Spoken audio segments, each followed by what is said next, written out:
എല്ലാവർക്കും നമസ്കാരം. കഴിഞ്ഞ 2 വീഡിയോസിലായിട്ട് നമ്മൾ ടൈപ്പ് ഓഫ് കൺസ്ട്രക്ഷൻ ഡ്രോയിങ്ങിനെ കുറിച്ചാണ് ചർച്ച ചെയ്തത്. IFT ഡ്രോയിങ്സും IFC ഡ്രോയിങ്സും. ഇന്ന് നമ്മൾ ചർച്ച ചെയ്യുന്നതും ഒരു ടൈപ്പ് ഓഫ് കൺസ്ട്രക്ഷൻ ഡ്രോയിങ് ആയ ഷോപ്പ് ഡ്രോയിങ്ങിനെ കുറിച്ചാണ്. സോ എന്താണ് shop drawing?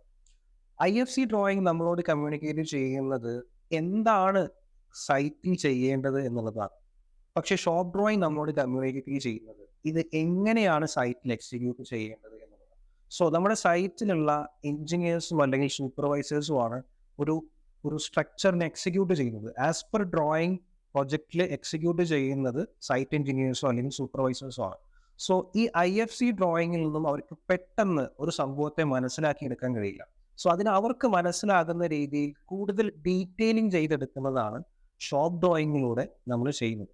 So shop drawing നോക്കിക്കഴിഞ്ഞാൽ നമുക്ക് ഒരു കോളമാണ് നമ്മൾ കൺസ്ട്രക്ട് ചെയ്യാൻ പോകുന്നതെങ്കിൽ ആ ഷോപ്പ് ഡ്രോയിങ് നോക്കുമ്പോൾ നമുക്കതിൽ ആ കോളത്തിലെ റീഎൻഫോഴ്സ്മെന്റിന്റെ പൊസിഷനും ഷട്ടറിങ്ങിന്റെ പൊസിഷനും എല്ലാം നമുക്ക് വളരെ ഡീറ്റെയിൽ ആയിട്ട് മനസ്സിലാവും.